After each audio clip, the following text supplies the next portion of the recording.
नमस्कार, जो sky bulletin में आपका स्वागत है। मैं हूं वर्षा पंवार और चलिए बढ़ते हैं खबरों की ओर। शहर के मुख्य पाली बाजार में स्थित इंडिया टावर में बने बेसमेंट में लगे विद्युत मीटर सेक्शन बोर्ड में आग लग गई। आग लगने के कारण मीटर सेक्शन बोर्ड में लगे करीब 50 दुकानों के मीटर जलकर राख हो गए। गनीमत यह रही है, आग देर रात में लगने के कारण पूरा मार्केट बंद पड़ा था, जिस कारण बड़ा हादसा टल गया। घटना की सूचना आसपास में रहने वाले लोगों द्वारा दुकानदारों को दी गई, जिसके बाद दमकल को सूचना दी गई।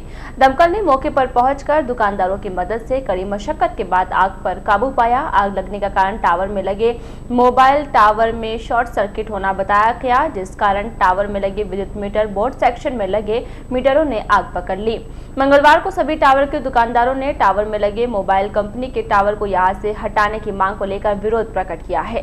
टावर को हटवाने की मांग को लेकर टावर के दुकानदारों ने एक ज्ञापन एसडीएम को दिया। ज्ञापन में दुकानदारों ने बताया कि टावर में लगे कंपनी के टावर से आए दिन हादसे होते रहते हैं, जिसको लेकर कंपनी के मैनेजर को कई बार अवगत करवाया जा चुका है, लेकिन कंपनी अधिकारी इस ओर कोई ध्यान नहीं दे रहे हैं। ज्ञापन ने बताया गया कि पूर्व में भी इसी तरह का हादसा इस मोबाइल टावर के कारण हो चुका है। समस्त दुकानदारों ने एसडीएम को ज्ञापन देकर कंपनी के अधिकारियों से मांग की है कि जल्द से जल्द दुकानदारों को आगजनी से हुए नुकसान का मुआवजा दिलाया जाए, साथ ही दुकानों के मीटर भी लगवाए जाए ताकि दुकानदारों को दुकानों की लाइटें शुरू हो सके तथा मोबाइल के टावर को अन्यत्र स्थापित किया जाए ताकि आए दिन होने वाले इन हादसों से दुकानदारों को निजात मिल सके। कांग्रेस पार्षदों के एक शिष्टमंडल ने मंगलवार को अजमेर रोड स्थित अजमेर विद्युत वितरण निगम लिमिटेड के अधिशासी अभियंता दिनेश सिंह से मुलाकात की। इस दौरान पार्षदों ने विद्युत बिलों में आ रही त्रुटियों के संबंध में विस्तृत रूप से चर्चा की। इस दौरान पार्षदों ने बताया कि कोरोना काल में प्रभावित विद्युत उपभोक्ताओं को 4 माह का विद्युत बिल विभाग द्वारा वितरण किया गया, जिससे उपभोक्ताओं की आर्थिक स्थिति पर प्रभाव पड़ रहा है। कई उपभोक्ताओं ने विभाग द्वारा पूर्व में वितरित बिल की औसत राशि ऑनलाइन जमा करा देने के पश्चात भी उस राशि का बिल में समायोजन हुआ है या नहीं, इसको लेकर उपभोक्ताओं में संशय था। इस मामले में विभाग द्वारा वितरित बिल के कॉलम नंबर 19 में औसत राशि का समायोजित होना दर्शाया गया है। यदि किसी उपभोक्ता की राशि समायोजित नहीं हुई हो तो वह अपना बिल निगम में जाकर दुरुस्त करवा सकता है। वर्तमान में बिल 4 मेष की रीडिंग के आधार पर वितरित किए गए हैं। आर्थिक रूप से सक्षम उपभोक्ता अपनी राशि को 2 या 3 किश्तों में भी जमा करा सकता है। इसके अलावा सरकार द्वारा छूट भी प्रदान की गई है। इसके साथ ही स्थायी शुल्क व टैरिफ प्लान में भी सरकार के निर्देशानुसार अधिशासी अभियंता ने राहत प्रदान करने का विश्वास दिलाया। वहीं ब्यावर शहर में जर्जर विद्युत पोल व लो पावर की शिकायत का शीघ्र ही समाधान करने का विश्वास दिलाया। विद्युत विभाग के अधिकारी द्वारा पार्षदों के शिष्टमंडल को भरोसा दिलाया कि बिल में उपभोक्ताओं की शंकाओं व सामान्य शिकायतों का समाधान कर दिया जाएगा। मुलाकात के दौरान पार्षद राजेश शर्मा, राजेंद्र तुनगरिया, गिरधारी पोपावत, घनश्याम फुलवारी, विक्रम सोनी, निर्मल पंवार, अजय मुंद्रा, भूपेंद्र पाल पंवार, बंटी दगदी, अजय स्वामी तथा चिराग शर्मा आदि उपस्थित रहे। कांग्रेस पार्षद दल के समस्त पार्षदों ने अजमेर विद्युत वितरण निगम ब्यावर के अधिशासी अभियंता श्री दिनेश सिंह जी से मुलाकात की। पिछले 4 कोरोना काल के जो बिल लोगों को प्राप्त नहीं हुए थे, अभी 4 महीनों के बिल मिले हैं।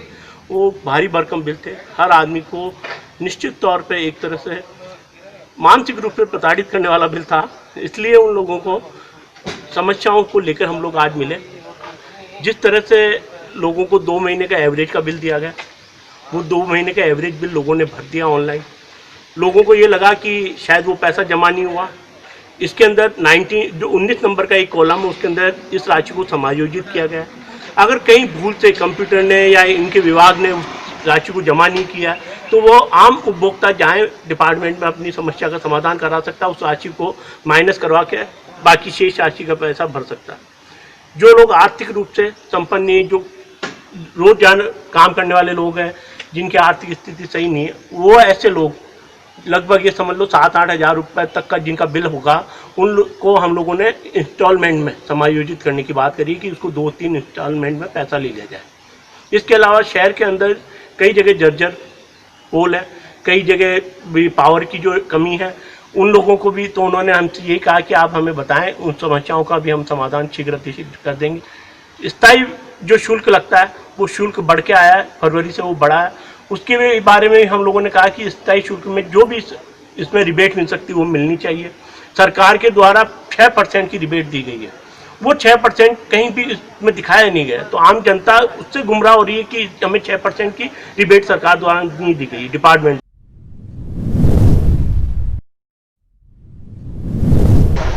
और 1% का जो रिबेट था, जो भी 30 जून तक जो उपभोक्ता विद्युत का बिल जमा कराएंगे वो भी हम दे रहे हैं।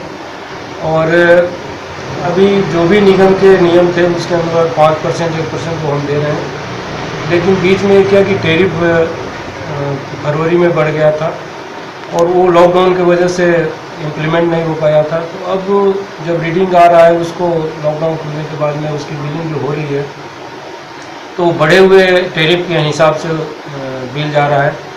किसी जो स्लैब बने हुए हैं इसके अंदर बीपीएल और स्मॉल डोमेस्टिक उपभोक्ता थे जिनके उपभोग 50 यूनिट पर मंथ था, उनके तो बिलों में कोई गवर्नमेंट ने चेंज नहीं किया था। इलेक्ट्रिसिटी चार्जेज या फिक्स चार्जेज उसमें सेम था, उसमें कोई बढ़ोतरी नहीं हुई थी। आज इन्होंने जो मांग रखी है कि बिलों के बारे में कि कुछ गरीब लोग हैं जो बिल समय से अभी पूरा नहीं जमा करा सकते हैं, तो हमने सहायक अभियंता को पाबंद कर दिया है कि अगर किसी के पास बहुत ज़्यादा समस्या है पैसे की, अगर 5,000 7,000 का बिल है तो इनको हम किस्तों में ले लेंगे, क्योंकि हमारा भी उद्देश्य है कि पैसे आए, हम उपभोक्ता हमारी वजह से परेशान नहीं हो और निगम का भी पैसा आता रहे। अब चूँकि हम पार्ट पेमेंट करते हैं तो उसमें एलपीएस लगता है जो लास्ट में उपभोक्ता के ऊपर ही पड़ता है, तो हम कोशिश करेंगे कि ज़्यादा से ज़्यादा उपभोक्ता पैसा जमा करा दें ताकि एलपीएस से बचें। लेकिन अगर उनके पास पैसे नहीं है तो कोई बात नहीं, हम उसको 2 या 3 किस्तों में कर देंगे ताकि उनका पेमेंट आता रहे। शहर की मूलभूत सुविधाओं को लेकर भाजपा पार्षदों ने नगर परिषद आयुक्त से मुलाकात की। इस दौरान भाजपा पार्षदों ने अवैध अतिक्रमण के निर्माण को लेकर आयुक्त को अवगत कराया। आयुक्त से मुलाकात के दौरान पार्षदों ने शहर की समस्याओं को लेकर अपनी बात रखी। मूलभूत सुविधाओं जैसे जन्म मृत्यु प्रमाण पत्र, रोड लाइट, साफ सफाई तथा लोगों के आवासीय नक्शे व पट्टे जारी करने को लेकर आ रही समस्याओं के बारे में बताया गया। साथ ही पार्षदों ने मिलीभगत का आरोप लगाते हुए शहर में लगातार बढ़ रहे अवैध निर्माण पर आक्रोश जताते हुए कार्यवाही की मांग की। भाजपा पार्षदों की मांग पर आयुक्त झब्बर सिंह ने शीघ्र ही शहर की समस्याओं को दूर कर आमजन को राहत पहुंचाने का आश्वासन दिलाया। बातचीत के दौरान उपसभापति रिखवचंद खटोर, पार्षद सुरेंद्र सोनी, कुलदीप बोहरा, गोपाल सिंह रावत, शिवरेज, बबलू चौहान, वीरेंद्र सिंह, शैलेंद्र सिंह, त्रिलोक शर्मा, मनोज तंवर, अनु शर्मा सहित अन्य उपस्थित थे। नगर परिषद ब्यावर में आयुक्त महोदय से मिलकर शहर की मूलभूत सुविधा से अवगत कराया, जिसमें साथ में रिखव जी खटोड़, वाइस चेयरमैन साहब साथ थे, कुलदीप जी बोरा और अन्य पार्षद लोग साथ में रहकर और मूलभूत सुविधा के बारे में अवगत कराए। आयुक्त महोदय उसको ये कहा गया कि ये जो शहर की मूलभूत सुविधा जैसे जन्म मृत्यु प्रमाण पत्र, सफाई व्यवस्था, लाइट, इसके बारे में और जो शहर में अवैध निर्माण जो चल रहे हैं उनको तुरंत रोककर शहर की मूलभूत सुविधा से अवगत कराया, जिससे कि शहर में सुचारू हो सके। तो आम जन में विश्वास बना रहेगा कि नगर परिषद द्वारा ये कार्य कराया जा रहा है और जनता के बीच में पार्षद और जनप्रतिनिधियों के प्रति एक संवेदना रहेगी कि भाई पार्षद हमारे वार्ड में ये कार्य करवा रहा है। और जो ये व्यवस्था चल रही है जैसे लाइट की, सफाई की, उससे ये पार्षदों की इमेज और उल्टी खराब हो रही है। शहर के अंदर किसी प्रकार का नगर परिषद द्वारा कार्य नहीं कराया जा रहा है। तो हमने आज आयुक्त महोदय को ये कहा कि इनको सुविधा को मूलभूत तरीके से चालू किया जाए, जिससे शहर में नगर परिषद का नाम और नाम खराब न हो। प्रदेश के कार्मिक विभाग ने मंगलवार को आदेश जारी कर युवा आईएएस सुश्री श्वेता चौहान को ब्यावर उपखंड अधिकारी के पद पर नियुक्त किया। सुश्री चौहान वर्तमान में शाहपुरा भीलवाड़ा में इसी पद पर कार्यरत है। उपखंड अधिकारी के रूप में पदस्थापित हुई श्वेता चौहान मूलतः गाजियाबाद की रहने वाली है। इनके पिता ने भारतीय सेना में ऑफिसर के पद से स्वैच्छिक सेवानिवृत्ति ली। सुश्री चौहान ने यूपीएससी 2017 की परीक्षा में टॉप करते हुए ऑल इंडिया में 8वीं रैंक हासिल की थी। आईएएस अधिकारी के रूप में चौहान को पहली पोस्टिंग भीलवाड़ा क्षेत्र के शाहपुरा में मिली थी। कोरोना संक्रमण के दौर में कोविड-19 की गाइडलाइन की पूर्ण पालना करते हुए अपनी बेहतरीन सेवाएं दी। एसडीएम चौहान एक मेहनती ईमानदार ऑफिसर के रूप में जानी जाती है। विशेष रूप से अवैध अतिक्रमण व बजरी माफियाओं के खिलाफ इन्होंने हमेशा सख्त कदम उठाकर आमजन को राहत पहुंचाई है। बताया गया कि चौहान को बास्केटबॉल व वॉलीबॉल खेलना भी बेहद पसंद रहा है।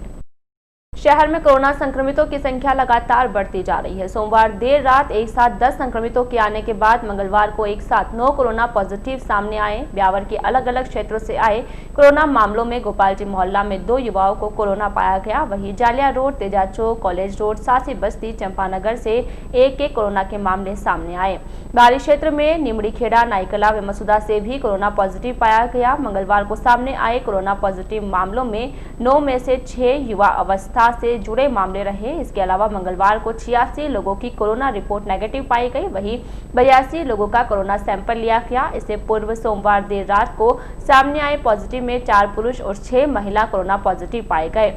सोमवार देर रात को कोरोना के 10 मरीजों में 7 पॉजिटिव 40 वर्ष से कम उम्र के हैं। विभिन्न क्षेत्रों में कोरोना के बढ़ रहे मामलों में रामनगर कॉलोनी, बोहरा कॉलोनी, अग्रसेन नगर, नाथूजी का बाड़िया, न्यू गायत्री नगर, आदर्श नगर, गली नंबर 1, गहलोत कॉलोनी से एक मामला सामने आया है। वहीं मुंशी कॉलोनी में एक ही परिवार से 2 पॉजिटिव मामले आए। इस प्रकार शहर के बाहरी क्षेत्र जस्साखेड़ा से भी एक पॉजिटिव मामला आया।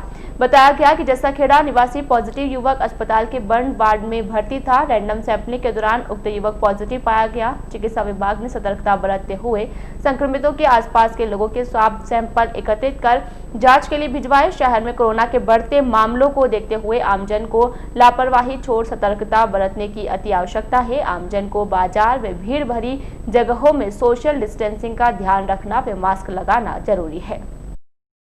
शहर में हो रहे अवैध अतिक्रमण पर मंगलवार को नगर परिषद प्रशासन ने कार्यवाही को अंजाम दिया। कार्यवाही के तहत नगर परिषद आयुक्त के निर्देश पर कमेटी का गठन किया गया।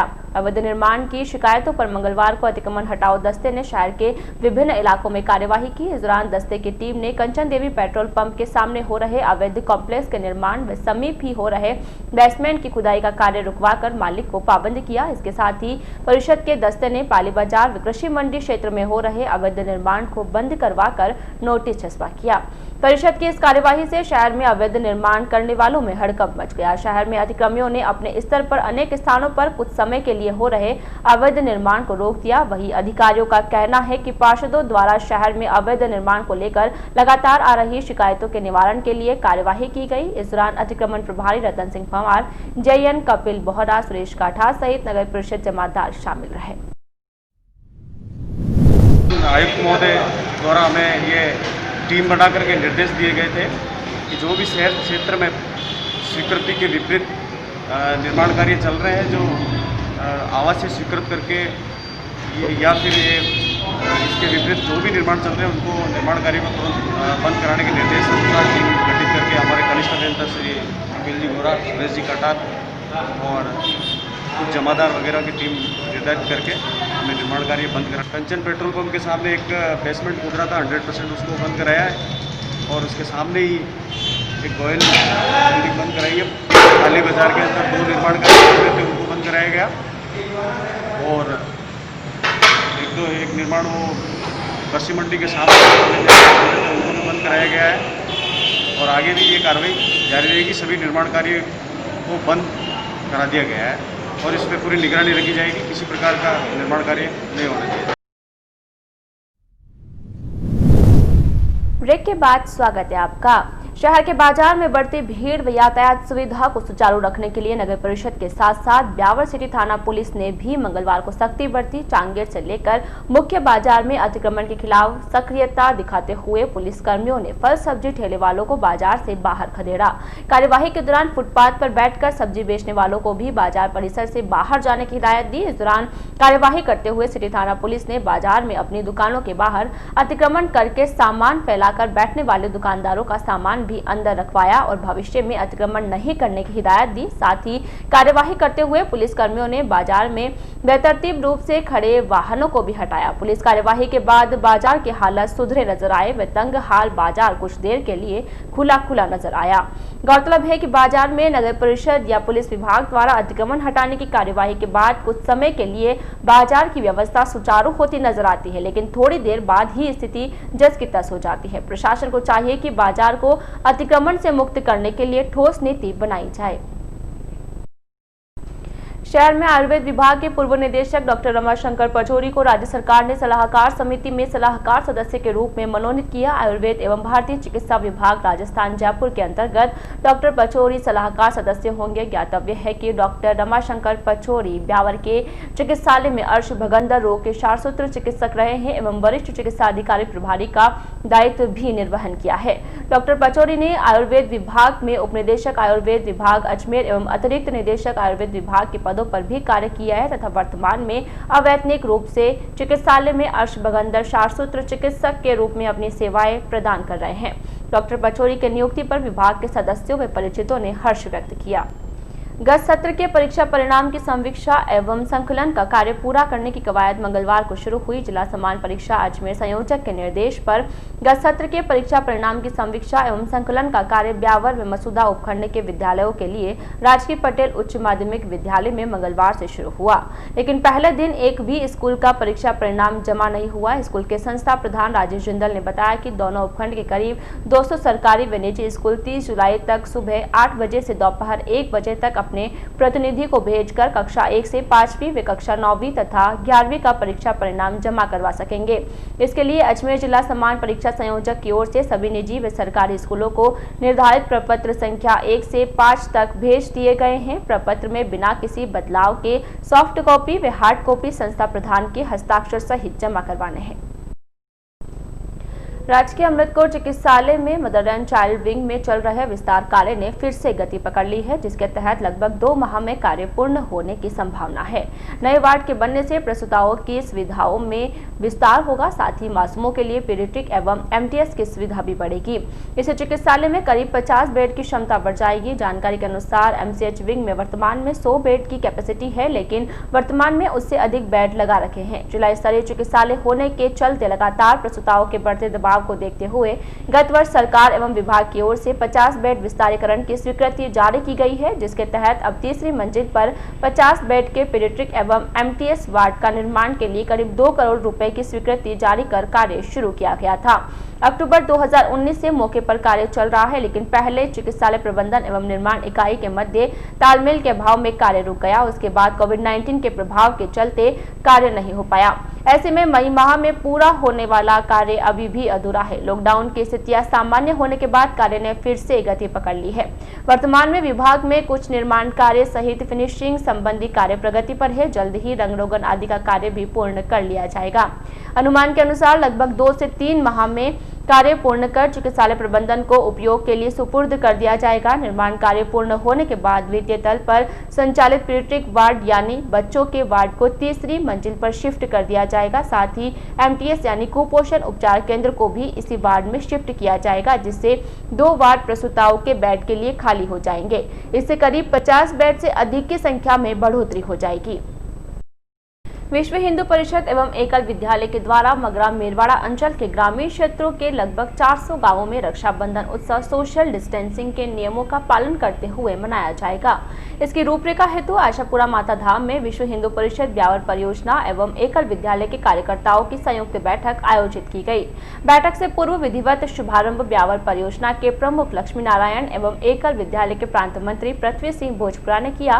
कार्यक्रम की अध्यक्षता अजमेर अंचल प्रमुख कालू सिंह ने की। एकल विद्यालय के प्रांत मंत्री पृथ्वी सिंह भोजपुरा ने बताया कि कोरोना काल में विश्व हिंदू परिषद ब्यावर परियोजना एवं एकल विद्यालय के कार्यकर्ताओं एवं आचार्य बहनों द्वारा मगरा मेरवाड़ा अंचल के ग्रामीण क्षेत्रों के लगभग 400 गांवों में रक्षाबंधन उत्सव सोशल डिस्टेंसिंग के नियमों का पालन करते हुए मनाया जाएगा, जिसमें रक्षाबंधन उत्सव कार्यक्रम में 20,000 मास्क भी बांटे जाएंगे। हाथ में राखी, मुंह पर मास्क के सूत्र को अपनाते हुए रक्षा सूत्र के साथ एक मास्क सहित पत्रक भी दिया जाएगा, जिसमें कोरोना महामारी से बचाव और सुरक्षा के बारे में विस्तृत जानकारी दी जाएगी। इम्यूनिटी सिस्टम मजबूत करने के लिए प्रत्येक गांव में आयुर्वेदिक काढ़ा पिलाने की भी योजना है। मसूदा, बदनौर, जवाचा, भालिया, जेतारण, ब्यावर, ग्रामीण, पिसांगन, पुष्कर, नसीराबाद आदि क्षेत्रों में विभाजन कर कार्यकर्ताओं की टोलियां बनाकर क्षेत्रवार जिम्मेदारी सौंपी गई है। इस अवसर पर ब्यावर परियोजना के स्वरोजगार प्रमुख विक्रांत सिंह रावत,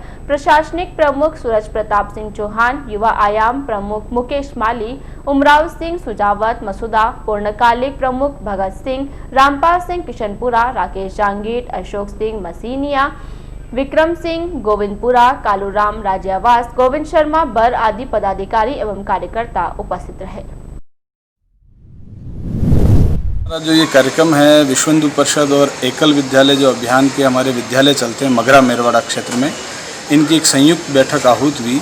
उसमें लगभग 150 गांवों के कार्यकर्ताओं ने सहभाग किया। इसमें हमने मगरा मेरवाड़ा क्षेत्र के लगभग 1000 गांवों तक रक्षाबंधन जो है इस बार धर्म रक्षा के साथ साथ स्वास्थ्य रक्षा का भी ध्यान में रखकर उस सूत्र को ध्यान में रखकर किया। तो गांव-गांव में हमारी एकल की बहनें और विश्व हिंदू परिषद के कार्यकर्ता जाकर रक्षाबंधन संदेश देंगे।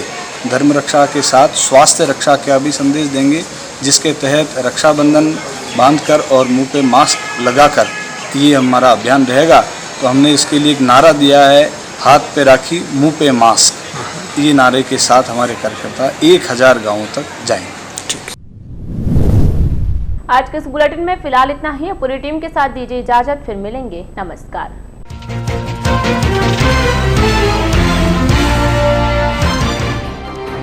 कांग्रेस पार्षदों ने की विद्युत निगम एक्सईएन से मुलाकात, विद्युत बिलों में आ रही त्रुटि को लेकर की चर्चा।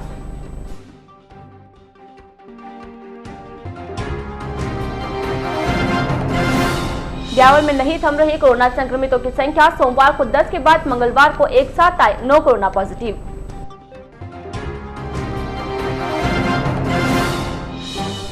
गाजियाबाद की श्वेता चौहान होगी ब्यावर की एसडीएम। 2017 यूपीएससी परीक्षा में ऑल इंडिया में बनाई 8वीं रैंक।